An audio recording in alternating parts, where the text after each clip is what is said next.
Probably. So, guitars, music. Yes. You said you'd been singing for 50 years. Oh, yeah. Well, because of my mother, I was singing before I could walk. Right. So just, I think you're born to do something, aren't you, in life? And I was born to sing. Yeah.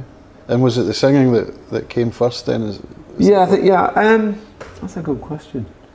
Yeah, I think, I don't know, I was one of the Beatles generation. So when I was 10, my aunt and uncle, who were a lot better off than my family, they moved house and they gave me an old wound-up record player and this great big pile of 78 records.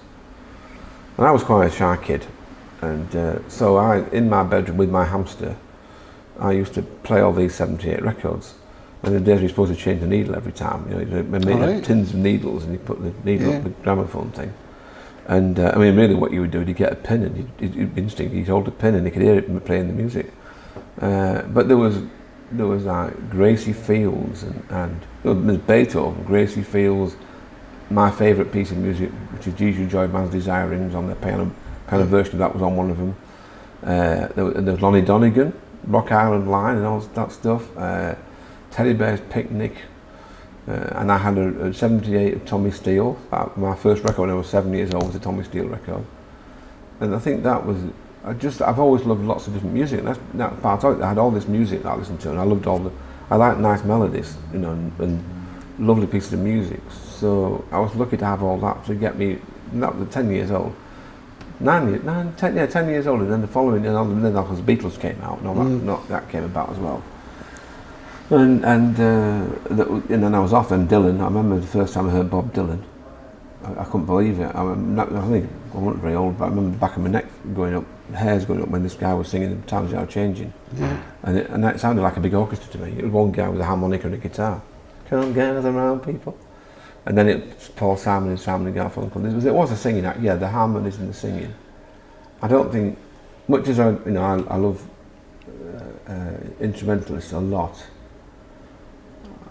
I was driven. I'm not even much of a song. I can do is write songs, but my love has always been to sing. The album I'm working on now, I think I'm playing banjo on 2 tracks and guitar on 2 out of about 16 tracks we've recorded, because the people I'm working with are so good, and it enables me to do stuff I would never dream doing. Okay. So singing is the first love, and then I do I play guitar for hours. And I've got a massive guitar collection, ludicrous. But singing is what you give me a choice. That's what I do first. Yeah. And I've learned that, having been a lifetime singer and guitar player live, been working with the band recently. Some of these guys are top musicians, nationally known, and for me to stand up and sing a song that I really love the words and the tune of, and not have to worry about what my hands are doing, means I can think a lot more about how to put the song over and how to get the timing right and the high notes clear and things. So it's quite liberating.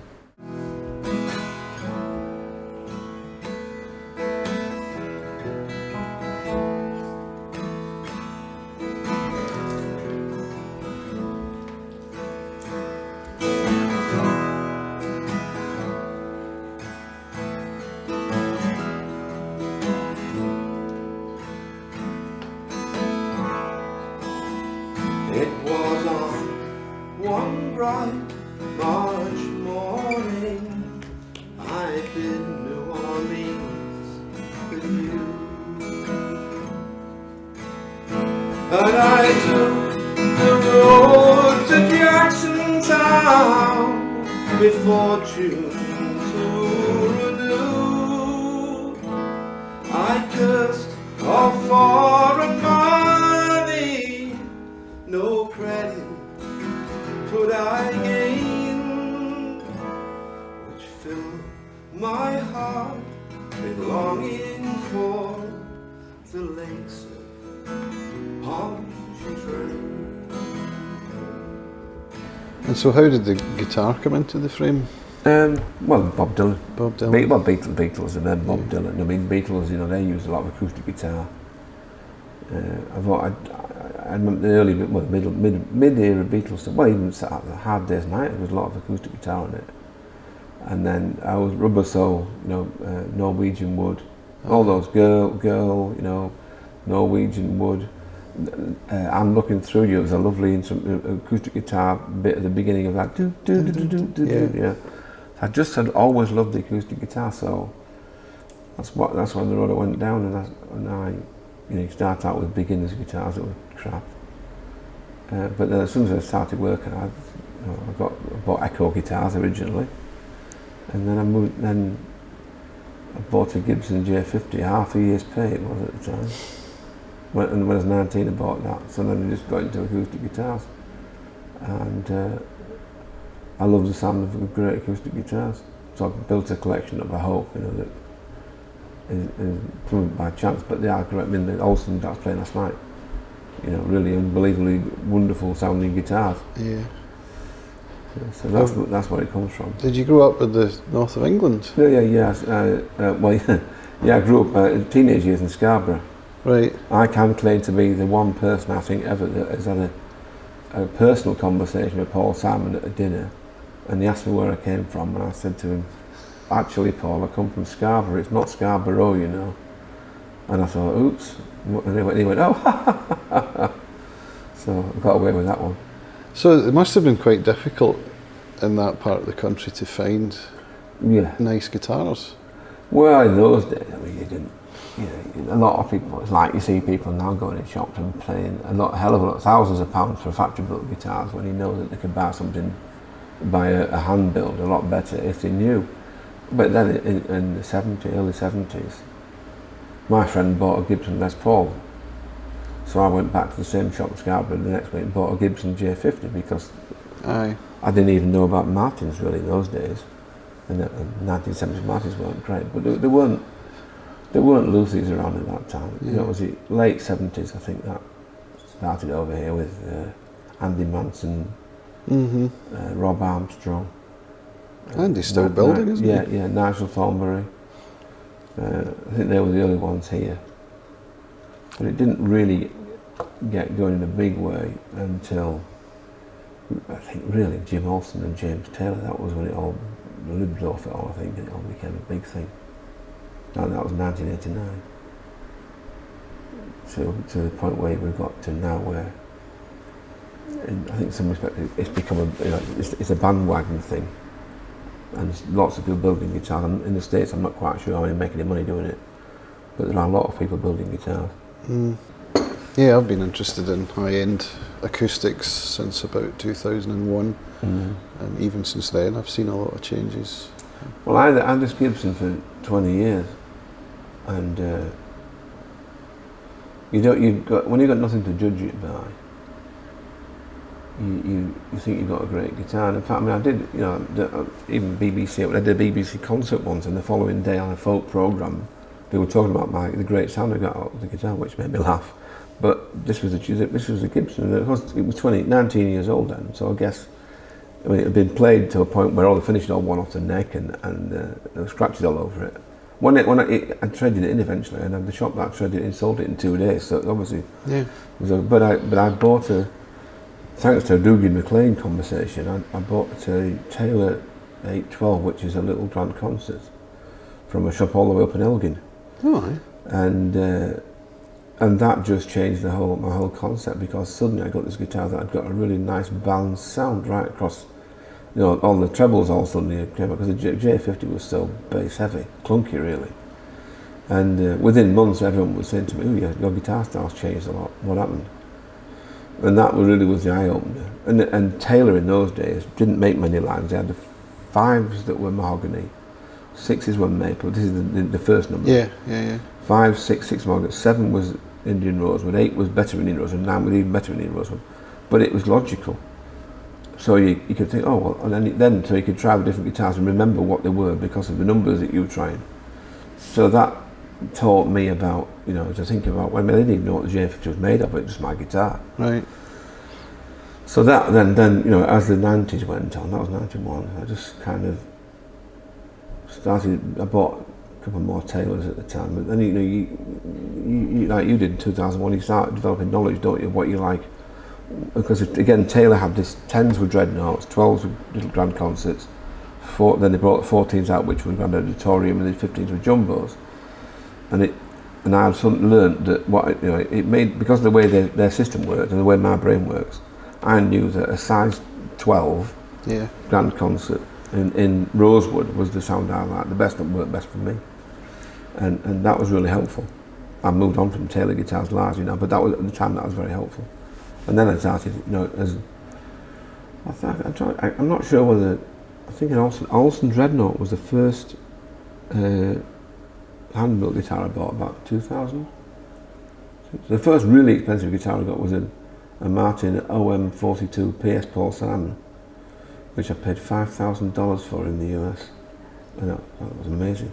What year are we talking? January 98. All right, okay. And that was when the pound was about 170 or something like that, so it was only about 3,000 British pounds. Yeah. Which seemed like an incredible amount of money then. Indeed. Yeah. And then it was after that, I got in Olsen's, and then I don't know, I can't remember. I've had so many guitars over the years. I had Olsen's, I don't know, lots of different guitar builders.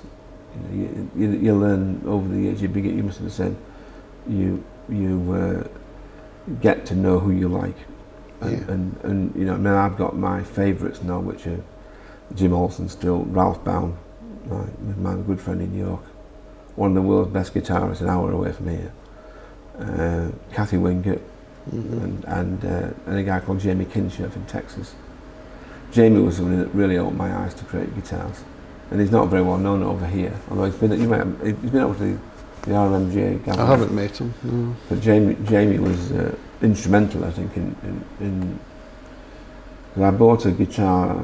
I was in Mandolin Brothers, which is sadly gone now, in Staten Island, and they used to have this big it's like a big house, and they had all the different rooms full of high-end acoustic guitars, and you could just wander in there, and they left you alone, and go for the day. And then one particular day, I'm getting things out of context. The big thing for me was actually going back to 2000. I was living in Jacksonville, and there was an organisation called ASHA, the Association of Strings Instrument Artisans, and which is guitar builders, luthiers, and they had a symposium in Nashville in 2000. So I drove from Jacksonville up to that. That's and it was Florida, over a week. Right? Jacksonville, Florida. Yeah, it was about a 12-hour drive. And I was there for a week, and then I walked in, and at that time I had 2 used Olsons, but I'd spoken to Jim on the phone, and I walked in. The first bit I bumped him with Jim Olsen, and he said, here's a guest pass, you can be my guest for the week. So I got into everything, and I had dinner every night with him, Kevin Ryan, David Eckelbaum, and Peter Granata, and Tom Anderson laptop, and Archtops. And I couldn't believe it. There I am, every night.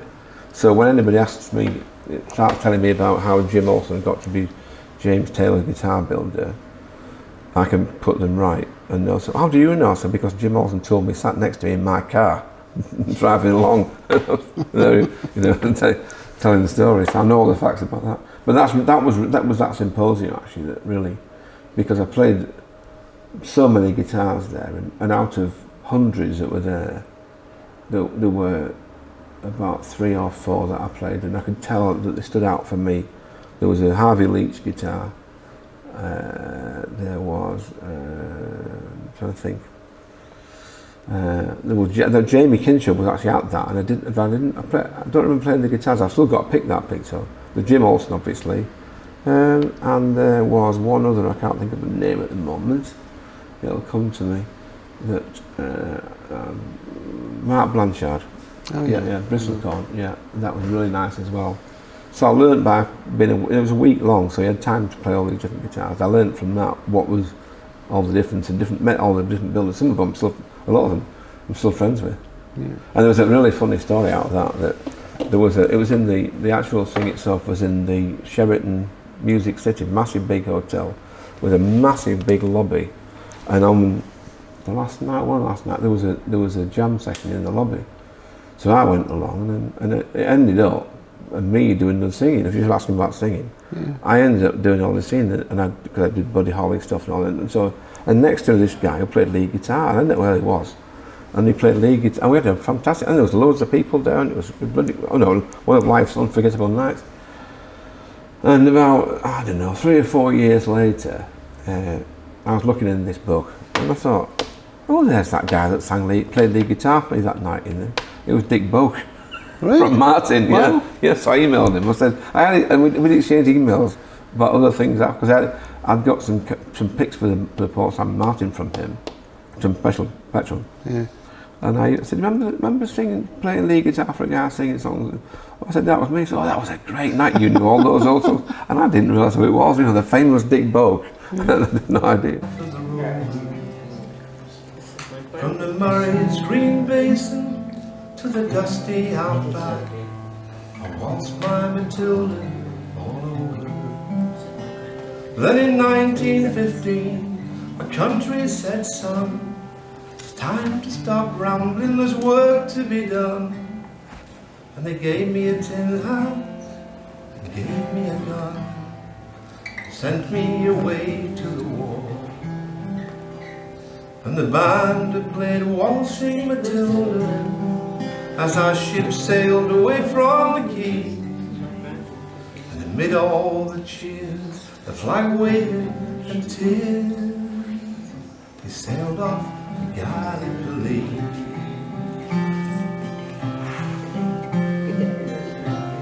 Anyway, so we jumped. So then, years later, 2000, I had quite a few different guitars,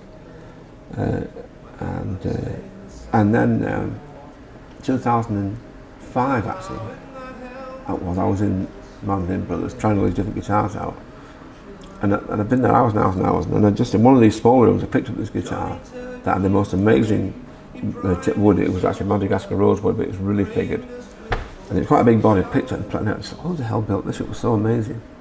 So it was a kinship, and at that point I'd actually bought a guitar, so I couldn't buy it. This kinship stuck in my mind. I put the picture on my desktop, my computer for ages, and it sold. So then a couple of years later, I got a chance to buy a second-hand one from somebody in Seattle. So I bought that, and I really liked it. So I phoned up Jamie Kinship, and you know how I sing from my soul. Yeah, you do. So I rang Jamie Kinship and said, and it's absolutely true. First words. I said, "Yeah, hi, it's Kristen. I bought one of your guitars." All right, okay. I said, "Tell me something. Where do you build your guitars from?" And he said, "My soul." I said, "Yeah." I said, "That's where I sing from. I can tell." And so Jamie then asked me, said, "Why don't you come over in October?" This was I can't remember, in summer sometime. They went to this gathering in Texas of RMJ. Yes. And also it was a week after the Arlington Guitar Show where he was displaying. So I went over to that, and I've been going ever since. That was 2007. I'm going again 2 weeks' time. So, Okay. But out of that, then I got a lot of links with other builders, and you know what I mean. Now I've got I've been doing some work for Celtic Cases, so I do know a heck of a lot of builders. That's how I got them to work for Celtic, because literally I knew so many people that I for a while was their link between luthiers and the company. So that's how I got into guitars. A long-winded way of saying how I got into guitars. When the hum 10 pegs, the man needs both legs. No more waltzing Matilda for me. So have you ever custom ordered a guitar? Yeah. First, Peter Granata built the first one. Who? Peter Granata, he's a builder in New Jersey. He was at one of that 2000 at the same, when I went to that symposium, we all spent the week together. Aye. And so I had that for quite a few years. It was very small, and the neck didn't work for me. And then I've had, you think Kathy Wingate built me a guitar. Anybody wants to see that, if you search on the Holy Grail Guitar Show 2015. Okay. It was on display there. Ralph has built me one so far, I think. Jamie's built me two, actually, a 12-string and a baritone. Ralph has built me one, and Ralph built me one, and I've got one in order to go with the 8 I've already got. I'm wary of having guitars built for me because, well, if I do, I just say to the builder, build what you want. If they know what I do. I mean, I mentioned Harvey Leach earlier at that show. Harvey handed me a guitar, having seen me play, and said, I think you'll like this guitar. And it was fantastic. I would have bought it if I had the money. And I think if you are, I'm not worried about aesthetics. I'm worried about sound. You know, when I pick a guitar up, I'm looking for an instrument that will make me sing better. And well, we heard it last night when I did Old Friends Bookends on the Olsen. That sound is so, to my ears, is so sweet and so love that it makes you want to really draw every note out of what you're singing. So ordering a guitar, you know, people say, I'd like a guitar and I want it in this top, you know, I want it in German spruce and I want it in Cocobolo, and I want, you know, and I want these tuners and I want all these different things. For me, if I love the sound of that Luthier's guitars, I did it with Kat, I did it with Jamie, I did it with Catherine, I did it with Ralph. I just say to them, look, I know what size I'd like, just build it, you know. And I know I like a rosewood, whatever it is, but you build whatever you think. And with Kathy, it was hilarious because I wanted a Model E, which is a small model, and she's seen me play a few times. I'm building a Model F. I said, I am building you an F. I said, Kathy, no, an F is better for you. And I went, all right, and she was right. You know, it was quite fun. I said, I'm the purchaser. You're telling me you won't build me what I want. And then with Ralph, we spent a long time discussing what top to have. It was the most amazing Brazilian wood. I mean, that's why I was talking to you about it. You know, Ralph has said this is a really extraordinary piece of Brazilian. He'd had it for 30 years or whatever. But I said I would like an Adirondack top. And Ralph said, I've got some really nice Sitka that I'd like to put on it. And I was actually at Kathy's in California, staying in her place, and she had some stuff in that she'd got to as a sale or return, and there was some really nice Adirondack in it. We actually pulled out. It's a piece that I could bring home. And then I just said, no, I'm not doing this. I said, I trust Ralph's judgment. Ralph's the builder. You know, I know what my ear is here, but I trust the builder to build what they think is right, and that's what I do. I just build me one that's mine. You know, build one you think that I'll like. Yeah. And when I've said that, Ralph, another friend of mine, an American friend of mine, Al Sato, who plays lead guitar for me sometimes, he's ordered one from Ralph, and he just said to Ralph, look, Ralph, I want you to build whatever you think I'd like. I don't care what size it is or whatever. You know, I'll pay for it. Build me a guitar. And Ralph was over the moon. Said, "Oh, great, you know." But I know, right? I'll keep it simple. But I think, you know, the more you specify what you think you want, the more chance there is of not getting the sound that you want. Depends what your priority is. One of my Kinshirf guitars I've got is a small bodied one.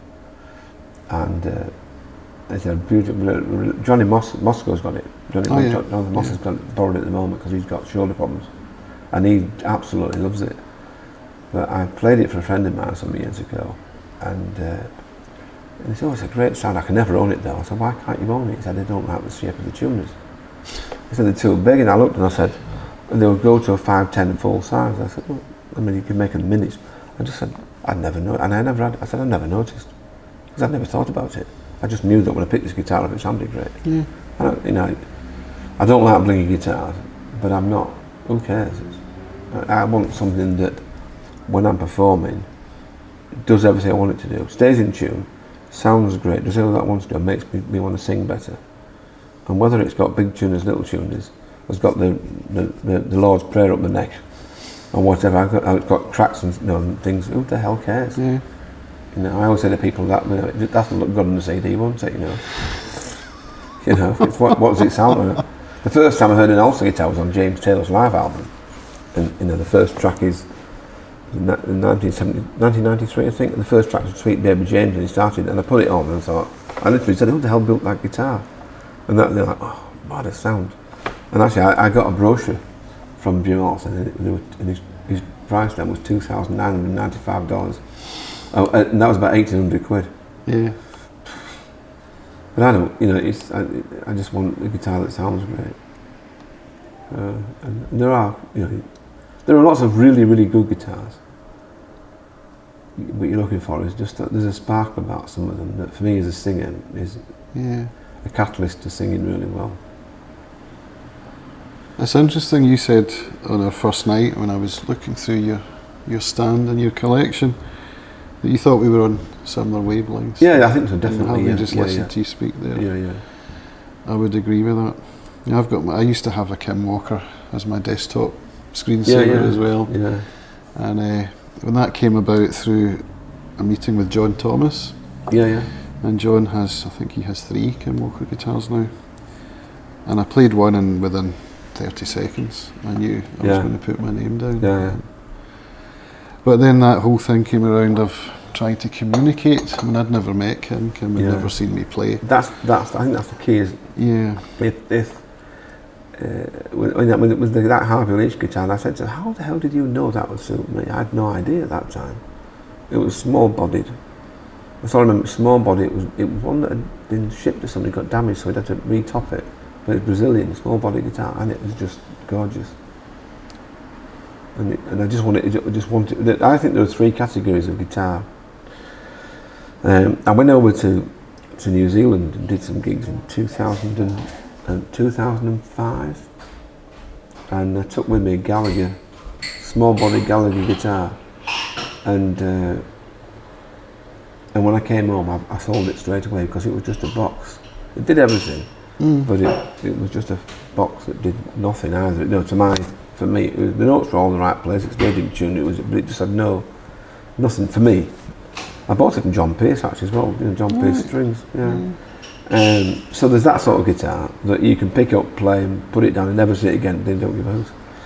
Then there's a guitar you play with live, and you forget you've got a guitar in your hand.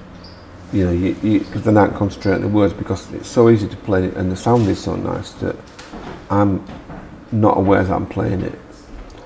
And so the neck shape is good, the width of the neck is right, is good, and it just really makes it easy to play and enjoyable. And I'm enjoying the sound.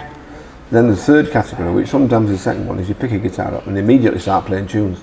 Your head goes into writing stuff, and where that comes from, I have no idea.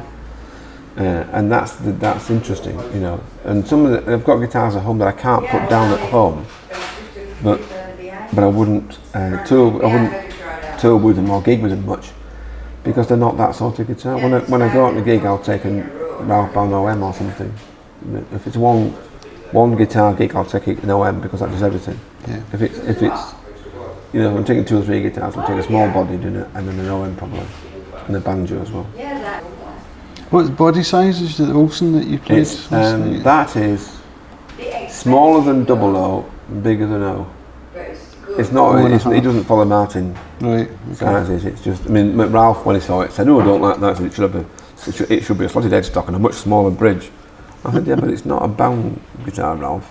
It's a Jim Olsen one, Because Ralph is very traditional. Like Martin, if it's an O or a double O, if it's 12 fret, you have a slotted headstock. Yeah. So, but that's a really nice guitar, isn't it? No, it really suits your voice. The songs it's frighteningly valuable. Yeah. Scarily, if you'd have said to me that I'd have a guitar with that would be unbelievable. That is, and I know when Jim's told me that's 23 years old, and I know from Jim where he got the wood from. Some wood yard in Mexico. I think he said he bought 20 sets from a deceased woodman's place. Yeah. And most of it was crap, but that was a couple of sets he got out of it, and that was one of them. And they certainly worked. It's been not looked after greatly though, because Rosie noticed it. It's got finish cracks in the top, and it looks like somebody's had it somewhere when it's gone in America where you got the extreme. It's gone cold and the top's sunk, and then it's gone very dry, and then it's hydrated. She says Rosie says it's fine, but it's hydrated again and come up, so it's a little bit sunk, but it's okay. And that's probably what did it. I mean, it doesn't matter to me. Who cares? It just sounds fantastic. Yeah. I mean, in some ways, I think older guitars, if they've got battle scars, that's character. Yeah. I think I've got some really. My oldest guitar's 170 years old, 1840s Martin, you know, and it's in what they call a coffin case. Yeah, I've seen And it's got Sister Teresa's name stencil on the side of it. And everybody wants to know who the hell Sister Teresa was about this guitar 100-something years ago. The case is a bit newer, 1860 odd, but even so, somebody had that guitar in that case a very long time ago.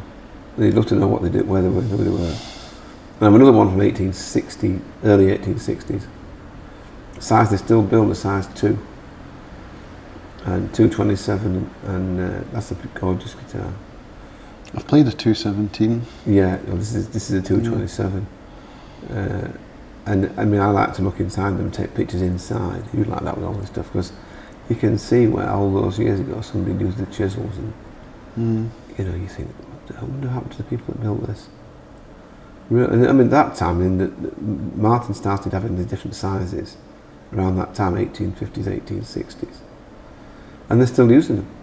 Yeah. You know, there was a 5 with a small. Somebody's here with a little 5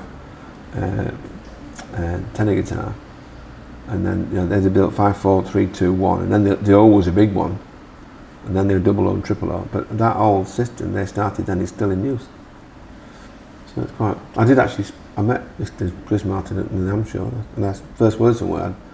You know, I said, "Nice to meet you." I said, "Your family's meant a hell of a lot to a hell of a lot of people." Because you know, without the Martin Guitar Company, where would music be now? Because they really invented the acoustic guitar. That's a good question. You know, and everybody's, you know, we're all playing. You know, most people's guitars are a variation on a. Well, as they got bigger. You know, it was Martin that invented the headstock. Expression was a Martin thing.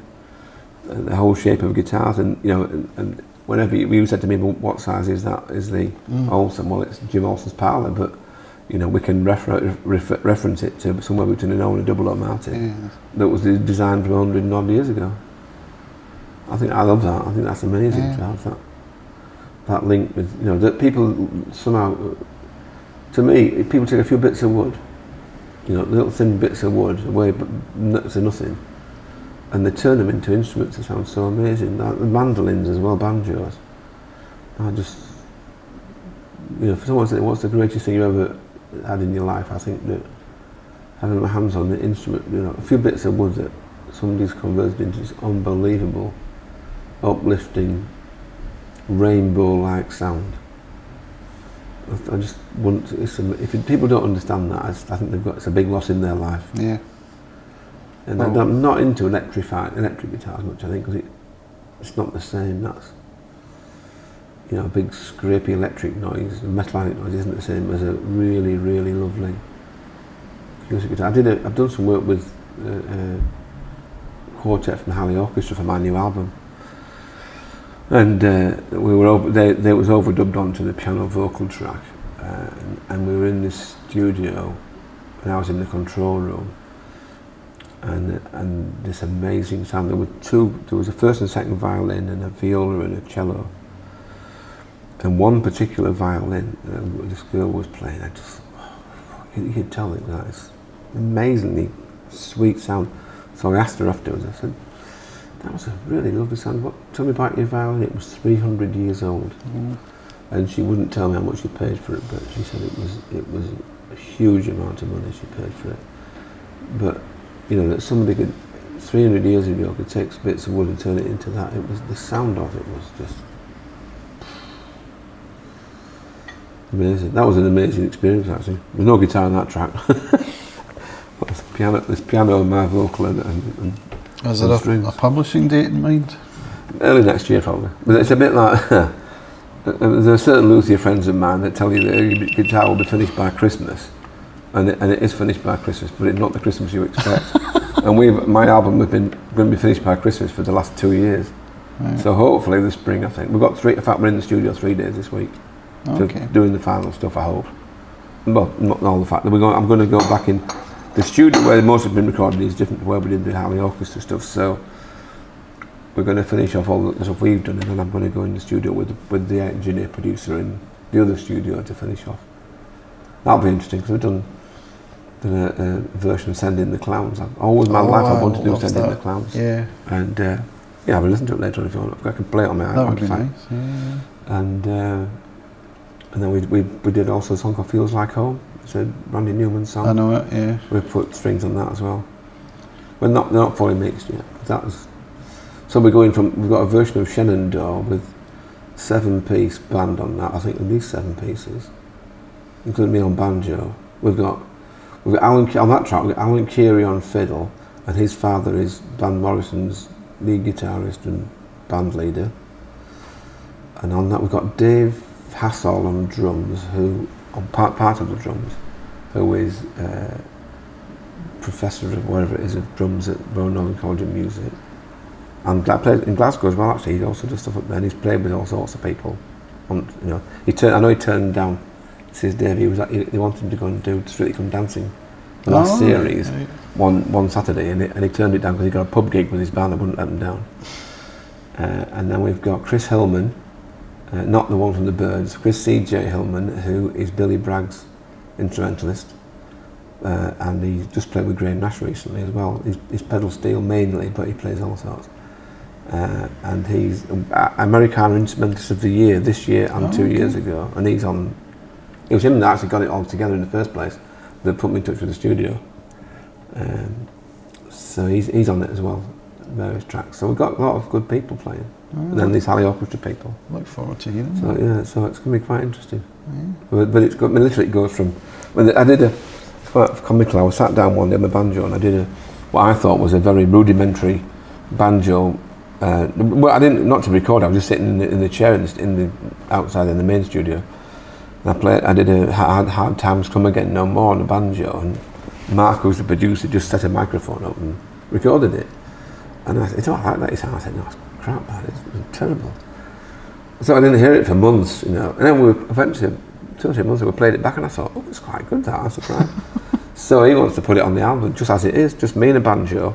Totally, and there's bits of it that aren't even really right, but it works. He said, "Well, it's such a contrast to having something like Send in the Clowns, to go from that with all the strings, then suddenly in comes the banjo, and he's just sitting there singing a very raw version of something. So it's going to be quite a contrast, really. Most of it's with it, there's a 4, 5 piece, 6 pieces. To go out, I've been soloist all my life apart from duos. And I've been doing songs live. It was a 7-piece band. It's unbelievable. Did it the other night actually. And Shenandoah in Manchester area now, whenever we're with the band, but we get to play, the people always shout out with Shenandoah, which is hilarious. We had people, the guy that plays piano, lead guitar, Tom, said, "Oh, that's our hit." "Oh, you're the band that does Shenandoah. Oh, can you do Shenandoah?" And everyone sings it. Yeah. So it's going to be quite an interesting album. I'm not sure, I did it, this album I thought, I've got at this point in life where I want something for my kids, that when I'm gone, this is what my father did. But it's sort of got a life of its own, really. But we've got enough tracks for half the next one as well, I think. Excellent. And we've got to select which ones we're going to use and which we don't. Yeah. Well, let us know when it's ready. I will. I'll do that, yeah. Look forward to it. Well, I might send you an MP3 or something that you can do a sneak preview on your blog or something. Yeah, that would be great, thank you.